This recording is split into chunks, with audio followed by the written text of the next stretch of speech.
Chapter 3. To be an Elysian. Location: Fort Brooke, Gateway Cavern, Necropolian Continent. Date: AE 17. Caden. The cavern was cold and smelled of rain freshly fallen on stone. Water continuously fell from what must have been hundreds of places at once from the stone ceiling into the pools on the ground. The place was exactly the same as a cavern beneath Metz that my father had once shown me, though with time I'd begun to believe it had only ever been a dream. However, where the center pool there had held only a vague light, this one glowed with a vibrant cobalt blue that lit up the entirety of the cavern. The movement of the water played tricks with the light on the walls and ceiling as I looked around and tried to take it all in. The calming nature of it beckoned me to just sit down and rest here a while. This is a portal to the gates of Alaran, the final checkpoint before the capital citadel of Aletheia. It is through these portals that Elysians may enter and leave this plane. I believe the two of you have both seen such a thing before, Captain Meinhardt voiced into the air around us. He beckoned us forward as he passed, and the three of us stopped just before the gently moving water of the inner pool. You, Meinhardt continued with a nod to Solera, with your time amongst the Anarans. Neither of us bothered to contradict him or question his knowledge as he continued. And you, a nod in my direction, below the village of your namesake, Von Metz. You have quite the family history, Caden, but those are stories for another time. So you just jump in and off you go?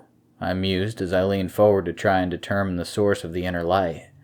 Me? Yes. You, well, not so much, he stated matter-of-factly. If you're not an Elysian, it will kill you. If you are an Elysian candidate and you are not strong enough, both in soul and body, it will kill you.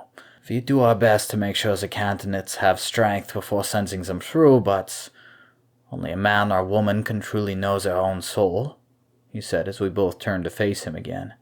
Now tell me, Von Metzes, do the two of you believe you have the strength to be what I am? I looked to Solara and saw the answer in her eyes, so I gave it to him. She believes I am, I believe she is, but neither of us is sure of ourselves, I answered carefully.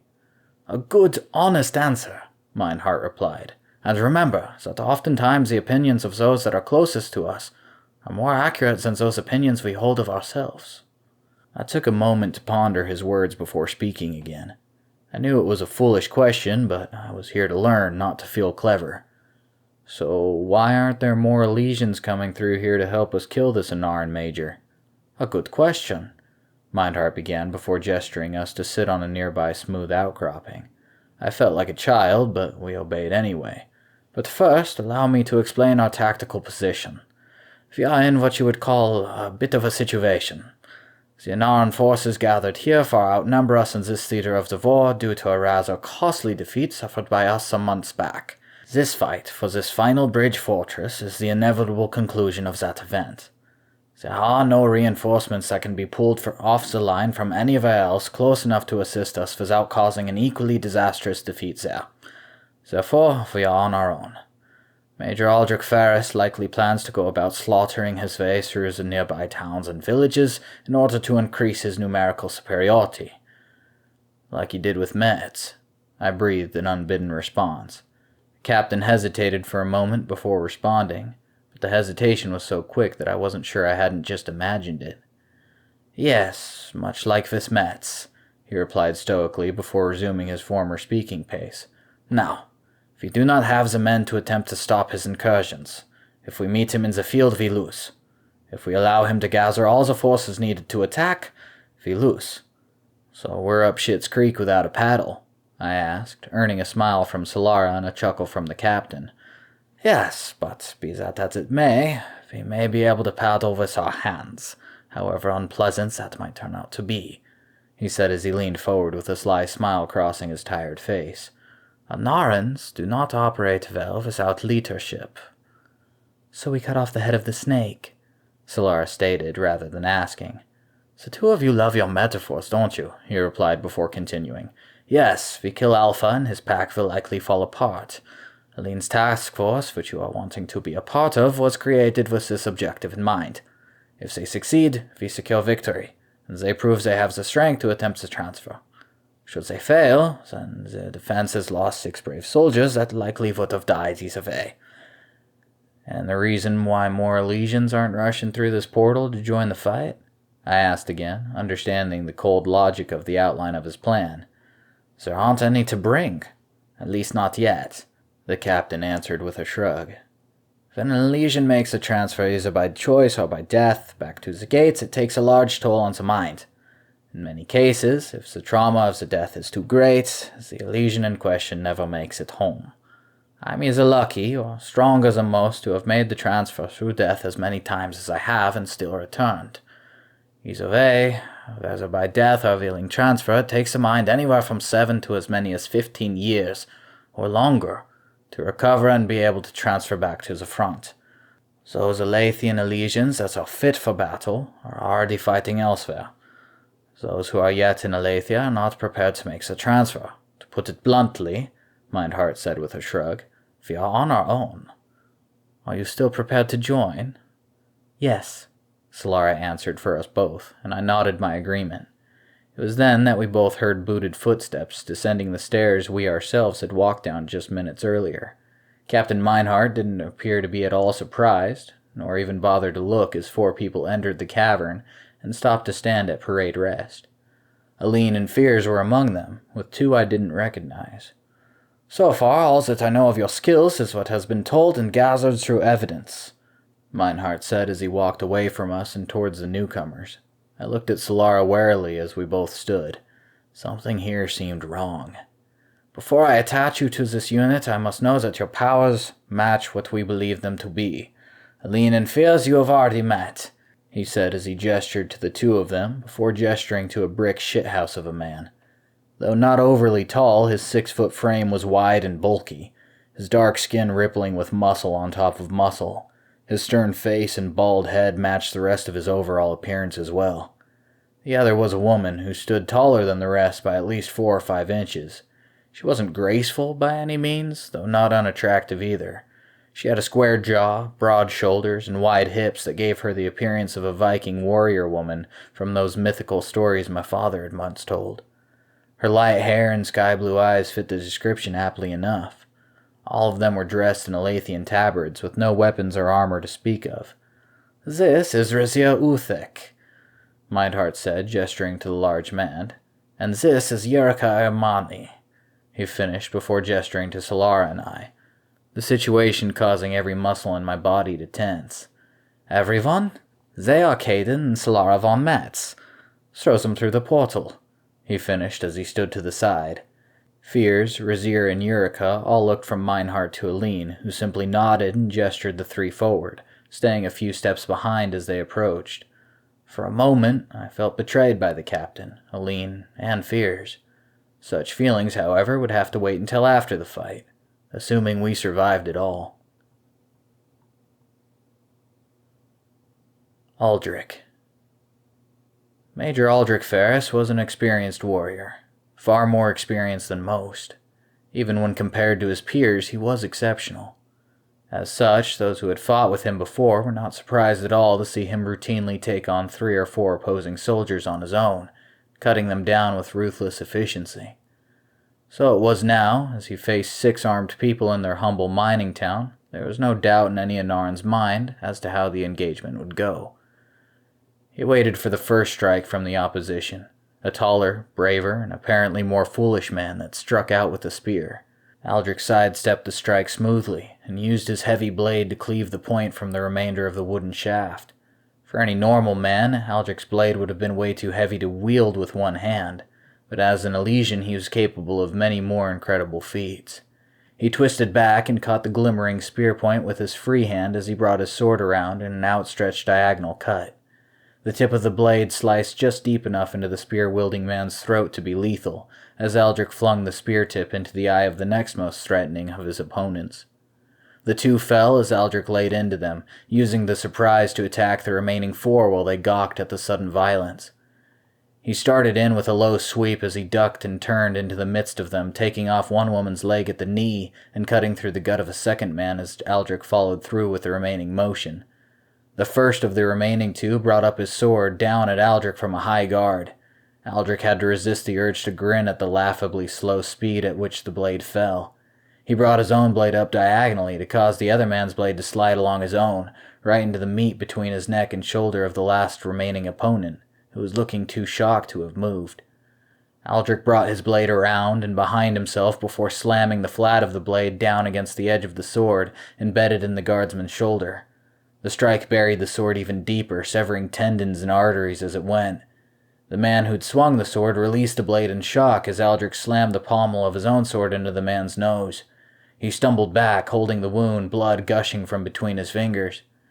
His eyes registered the fear and shock as Aldrich's blade swung around in a horizontal strike that bit far too deeply into the man's chest. He fell with a gurgling cry.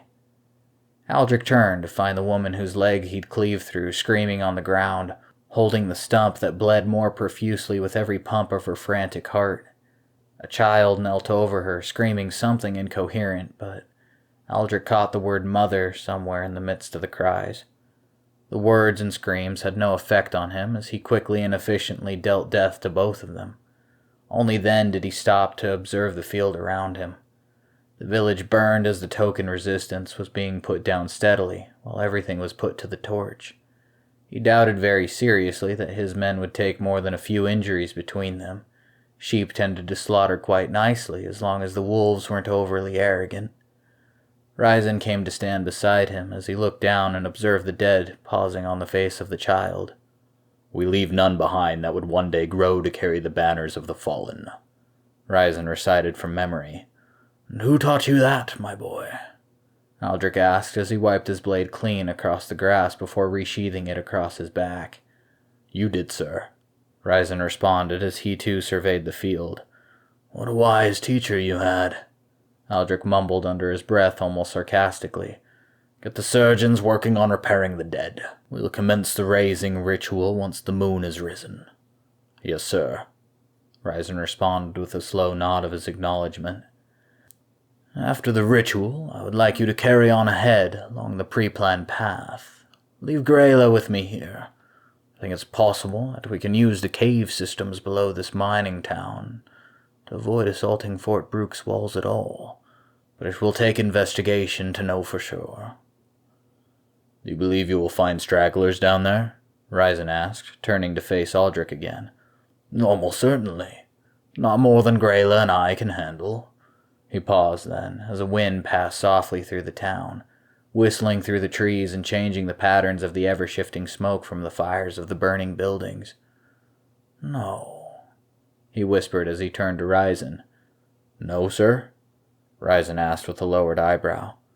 "Change of plans, Lieutenant," Aldrich mused as he stroked his chin and looked again to the flames. "Tell me, would you recognize Von Metz if you were to see one again?" "I remember the faces of all those who we've fought with clarity," Ryzen responded quickly. "If there is a resemblance, I would see it." "Perfect, my boy," Aldrich nearly mumbled with a soft pat on Ryzen's shoulder. "That is perfect."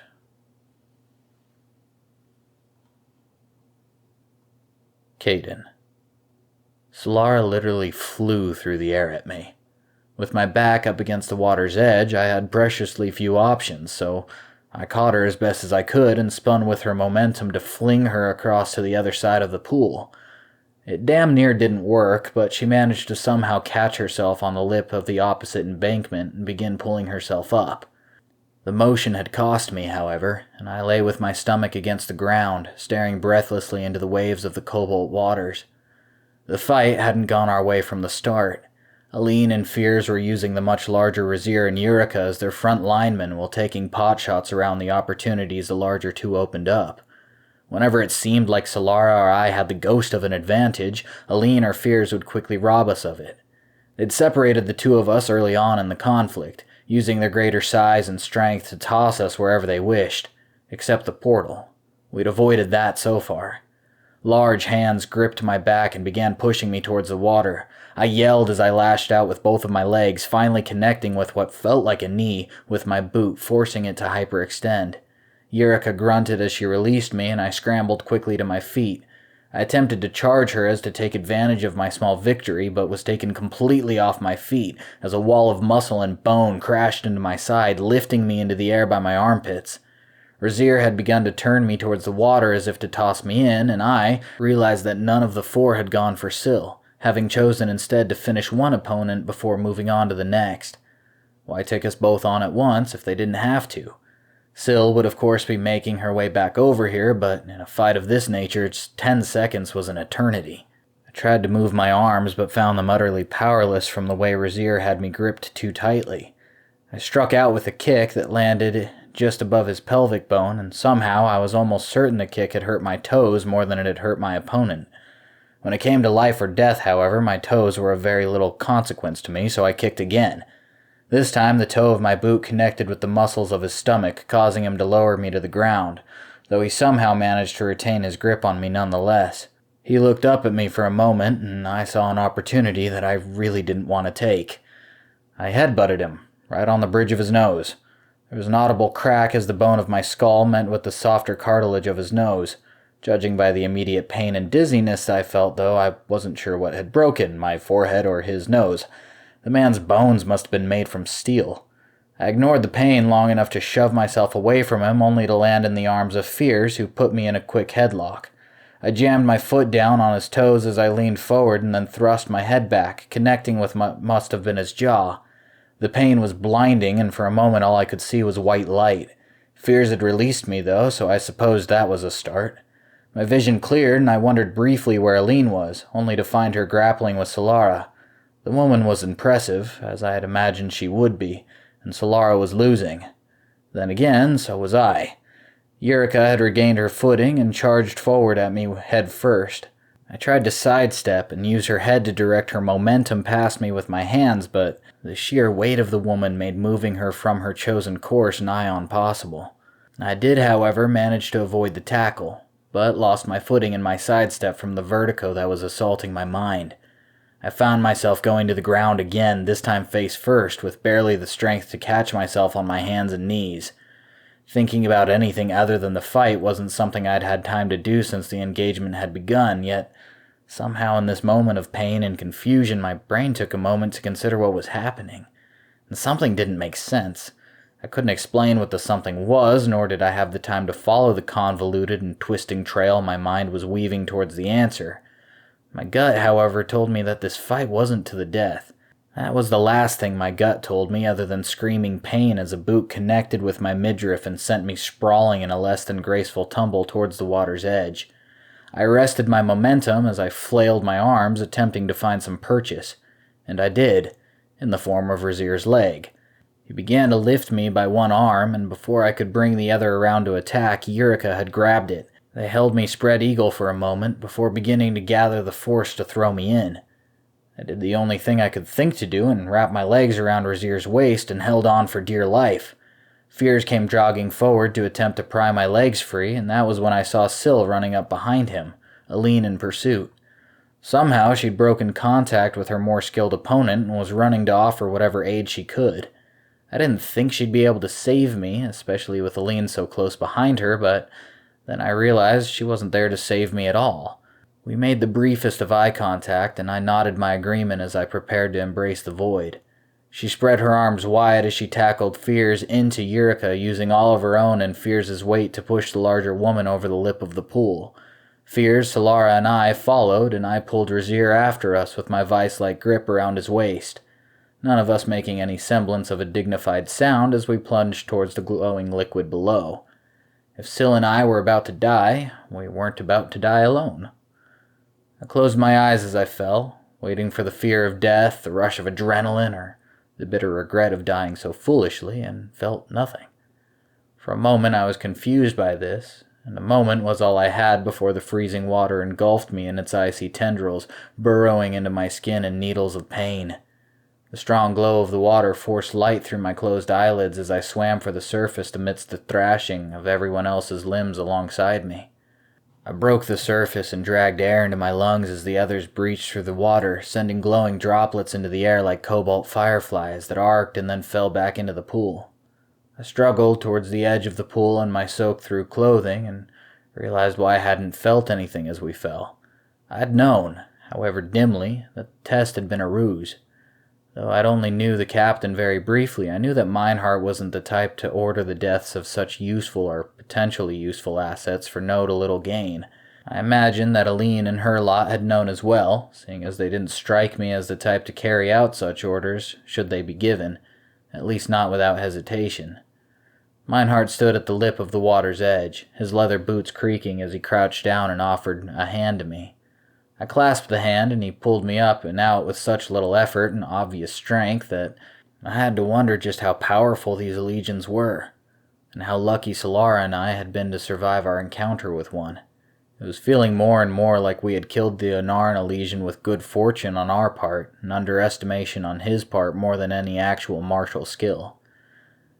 Not that I'm one to question a good thing, I muttered to Meinhardt as I turned and helped Solara out of the pool with more effort than it took Meinhardt to lift either of the two giants. Why aren't we dead? Solara finished my question as she wrung out her hair. Oh, that, Meinhardt responded with a slight shrug. The portal isn't primed for transport. Not about to waste good assets on a test. But we didn't have to know that, I said, slowly as I lifted Aline out of the water last. Nothing brings out the fight in a person quite like the fear of death, he answered with a mischievous smile. You knew? I asked as I turned to Fierce, who was smiling so broadly I swore I felt the warmth of the sun through his expression. Aye, it was a good fight though, eh? He asked as he smiled to Solara, who didn't return the expression. So did we pass? Solara asked coldly, with a look in Meinhardt's direction. Fight long faces, the captain responded after a moment of silence. While we see the purpose of the exercise, we aren't particularly happy with being misled, I answered with a glance in Syl's direction to see if I'd read her right. I wasn't terribly upset, but I wasn't about to tell her that. Put it from your minds, Meinhardt said with a wave. Before you were not one of us. Now you are. No more secrets, he finished as he made his way towards the exit, as if that settled everything, which I suppose it sort of did. Welcome to the Clever Cats, Aline said as she shook Solara's hand and then moved to me. The intensity of her stare unnerved me as her eyes bore into mine, searching for something inside of me that neither of us was sure she would find. That's the unit name? I asked, looking for something to distract. Why? Well, Meinhardt called from his position by the stairs, one foot already on the first step as he looked back. You're rather like cats in this mission, hiding in the shadows, waiting to pounce on the unsuspecting prey. Hopefully you will be smart cats. Clever ones even. Clever cats, he finished with a chuckle to himself as he ascended the stairs and disappeared from view. Time for some training, Aline interrupted the following silence as she walked forward. 4 against 2 should have yielded better results. Lilith. When was the last time you died, Lieutenant Colonel? Lilith asked as she toyed with the knife in her hand, playfully drawing blood when she pressed a finger against the tip a little too hard. Lieutenant Colonel Yamin began to answer, but was swiftly cut off by Lilith's continued musing. I'd be willing to bet that it's been a while for you. So comfortable here in your offices of high station, playing with the lives and fates of others, Lilith continued, as she swept forward and sat lazily in the oversized chair that rested before the lieutenant colonel's desk. You will remember your rank, Major, Yamin commanded, almost managing to hide the brief tremor in her voice. Oh, I remember, Lilith responded with a soft laugh as she placed her bloodied fingers in her mouth, one at a time, licking away the small pools of blood that had formed. I remember every day. I remember and remember. That's all I do is remember. I remember when our lords and commanders faced the fires of war and were forged in the crucible of their burning glories. I remember when our officers walked hand in hand with death, treating him as a familiar companion, not a feared mystery. I remember when holding your rank, Lieutenant Colonel, required having a spine. The question is, do you remember? Major Ferris has failed in his objective, and I won't be cowed by you. He must be recalled and his command given to one who better follows orders. Oh, but you will, Lilith snarled as she leaned forward and slammed her free hand down on the desk, the blood from her not yet healed fingertips splashing slightly in tiny droplets of crimson promise. You will be cowed by me. Lilith finished as the doors to the office swung open, and 2 MPs came through the entryway, their hands on their sheathed weapons. Lilith turned to face them as she addressed the 2, putting on her best congenial smile. Boys, I'm gonna need you to wait outside, she answered as she stood and walked towards them and the door. Ma'am, our orders come from the Lieutenant Colonel, the one on the right answered stiffly as he fully grasped the pommel of his sword. Lilith's knife flew from her underhand throat with such blinding speed that the man hadn't even had time to gasp before the knife buried itself to the pommel in his right eye. He collapsed without a sound, blood pooling from his eye socket and soaking into the richly carpeted floor. She hadn't needed to aim for the eye, as no one ever bothered wearing armor here in Inara itself, but the theatrics were well worth it. Lilith covered the ground of the remaining man as he watched his companion fall, and placed a hand on top of the pommel of his weapon, forcing it to remain sheathed as he tried to draw his sword. Wait, outside, she whispered into his ear as she brought up her hand to caress his cheek. Please, she finished before shoving him away towards the door. He continued forward with the momentum she had given him, a slack-jawed expression on his face as she closed the door behind him. You will be court-martialed and sent to the front lines for this, Yamin stated as she stood, one part shocked and the other part outraged. Nobody has been killed in Inara for centuries. I find it amusing that you believe that. Lilith smiled to herself as she reached down and retrieved her dagger with a sharp pull. I find it abhorrent that almost all of the leadership believes it. We don't kill each other, Yamin exclaimed. Not here, not where death is assured. Legions are too valuable to the war, you know this. He wasn't. Lilith laughed amiably as she came to sit once again in the chair before the desk and began playing with her knife again. He was here, and had been here because he was a detriment. He was lucky to survive his first and second transfers, and not even through death. He was weakness, and weakness must be cold, will be cold. You will not treat me like this, Yamin sputtered as she attempted to deal with the audacity of the psychotic major. Sit down, Lieutenant Colonel, Lilith commanded with a shake of her head, or I will show you exactly how I can treat you, Yamin. The woman hesitated, but with a glance at the knife still in the major's hand, she chose to sit down. I can smell your fear, Lieutenant Colonel.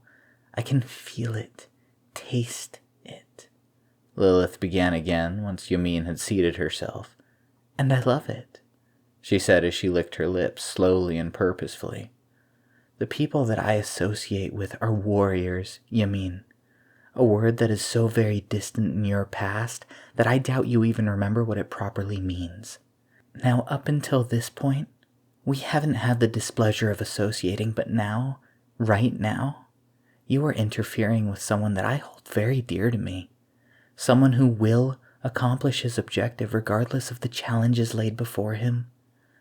There may be pitfalls, there may be setbacks, but there will be victory. You may question his methods if he fails to deliver victory. Until then, the wolves are his to do with as he sees fit. She paused and leaned forward. Do you understand me, Lieutenant Colonel? Yamin nodded stiffly in response, staring dumbly at the blood that dripped from Lilith's knife. Major Aldrich Ferris will continue to give his reports to me for the remainder of his mission, and you will not interfere with him in the slightest.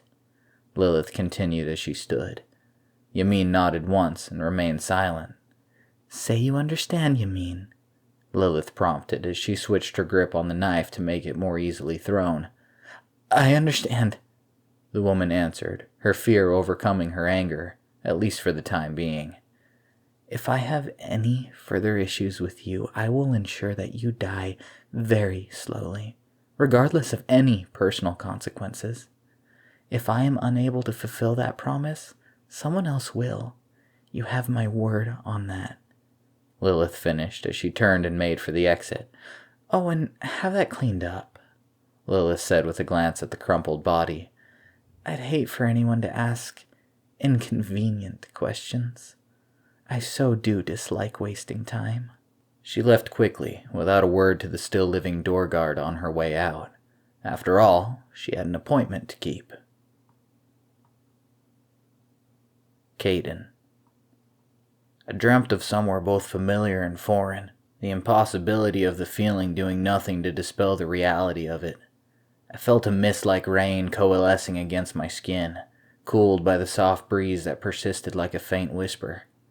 I smelled the water pooling on the cobblestones around me, and heard the soft splashes of someone walking towards me, a woman by her light steps. I knew she wasn't my friend or my ally, and yet I knew I didn't need to fear her, not here, not in this place. I opened my eyes to see that I stood in a small courtyard, and in the center was a blood-red tree with silver leaves. Black sap dripped from its branches and exuded from cracks in the bark, all culminating in a thick pool beneath and around the tree. "Instills a certain fear, and yet somehow an allure, does it not?" the woman who now stood beside me said in a low voice that was alluring in its own right. While she wasn't particularly tall, she had broader shoulders than most women I had known, and from what I could see, which I only just now realized was everything, her lean form was lined with muscle, the body of a consummate warrior. She treated her nudity with the same dispassion of all soldiers, and I decided to return the favor as I noticed my own lack of clothing in this strange place. I did, however, take the time to notice the many lines of angry red scar tissue against her pale complexion that marred her flesh. Many of the wounds looked as though they should have been fatal, and for all I knew they had been. In the intervening silence, she turned to look up at me, and I was met by eyes of obsidian, with jagged cracks of baleful bloody red, seeming to try and burst through the surface. I tore my gaze away from her eyes to observe her sharp cheekbones and angular jawline, her petite nose and thin lips curved into a seductive smirk. Everything about this woman promised calamity and pain in a way that was beyond the senses. It wasn't from her dangerous form or the martial way she carried herself. It wasn't from the light smell of a distant fire that carried with her on the breeze, nor the enmity that radiated from the depths of her eyes. It was just a feeling that seized the soul and warned that only distance from her would once again bring safety. "You or the tree?" I asked in response to her former question about fear and allure. She laughed softly at my answer as she looked away from me and back to the tree in the courtyard. "Both, I suppose," she answered, taking a few steps forward before turning back to me and gesturing me to follow. I took the invitation. "Yes, I suppose," I answered coolly as the lack of distance showed me that the sap wasn't as black as I'd previously thought. It was a deep dark red of coagulating blood with an eerily similar consistency as well. "No, Von Metz, it doesn't just appear to be blood. It is blood," she answered my unspoken question. "How is that possible?" I asked, taking a closer look at the liquid to discover that she wasn't lying. "It isn't," she smiled back at me as the red crackled within her eyes. "But then again, neither is this conversation." "Only a dream, then?" I asked, wondering what could have caused my mind to create such a scene. "Well, yes and no. A dream? Yes, but only? No," she answered as she turned to face me, the tree at her back. She crossed one arm over her chest, resting a hand on the other elbow as she brought her remaining hand to her chin. A thoughtful look passed over her as she examined me, and I tried not to flinch. "What then?" I asked, crossing my own arms and returning her probing eyes with my own. "Call it power, call it divination, call it magic, if you will. The name matters little when stood next to the reality." She smiled fiendishly. "And what is the reality?" I asked, deciding to play along for now. "You are here, I'm here, we're speaking, and the tree bleeds," she continued as she began to walk a slow circle around me. I followed her with my eyes without turning. "Not so difficult to believe, considering all you've recently learned, is it?" "I suppose not. However, if I'm not going to question the what, where, or how, I still must wonder why. Why am I here, with you, and why does the tree bleed?"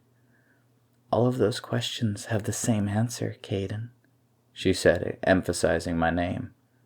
"And what is the answer, Lilith?" Her name having come to me like a whispered breath in my ear.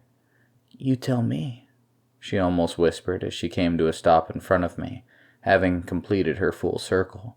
Somehow I knew the answer. "Tree bleeds because it must. You and I are here because we have to be," I whispered, and she smiled and nodded in response. "And so you've asked the wrong question," she stated matter-of-factly, and I knew she was right. "Why must we be here?" I asked into the intervening silence. "I think we'll find out together, but not this time," she answered with certainty, and I knew that I couldn't argue. "Until next time, Caden von Metz," she stated as she brushed past me with a soft pat on my arm, the heat of her touch surprising me for a moment. "Until next time, Lilith Betsyed." "So who's Lilith?" I heard Syl say in a mock accusatory tone as I opened my eyes to the light of a slightly cloudy morning, and her warm brown eyes. She rested on my chest, hands folded under her chin as she waited for my answer. "I'm not sure," I answered truthfully and drowsily as consciousness came slowly. "You don't sound too concerned," Solara replied with a beautiful half-smile that warmed me more than any summer day. "Maybe you're the one that should be concerned," I suggested as I rolled over and pinned her underneath me, holding her wrists against the bedding softly, as she hardly struggled. "I'm over here dreaming about a mysterious woman," I said, raising my eyebrows. "You're mine, though," she said with a confident smirk that dared me to argue. "What if I said she was very beautiful?" I suggested conspiratorially. She paused for a second to think as she looked back up and to the right, and then back into my eyes. "I'm beautiful," she paused, realizing the mistake in her sentence, but powering through it rather than correcting. "Beautiful-er. I'm beautiful-er," she finished with a look that told me that even if I was right about the rules of language, right now I was wrong. "Yes," I said with a nod as I leaned down and kissed her deeply before pulling back just enough to meet her eyes again. "You are beautifuler." She smiled triumphantly as I heard the door to our room slowly creak open from behind me. "It's Fears, isn't it?" I asked in more of a statement than a question. She blinked slowly and deliberately by way of answer, and I knew I was right. "What is it with you and interrupting tender moments?" I asked without turning. "Would you believe a coincidence?"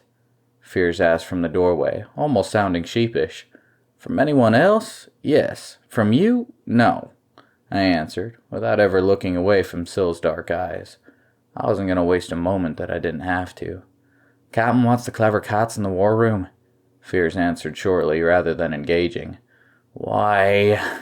I groaned as I let myself partly collapse onto Syl, burying my head between her neck and shoulder. "Funny you should ask," Fears began. "I was minding my own business when the captain says to me, 'Oi, Fears, pull up a chair, would you? Grab yourself a drink while you're at it. I'm feeling in a sharing mood. Let me explain every detail of my command decisions to you.'"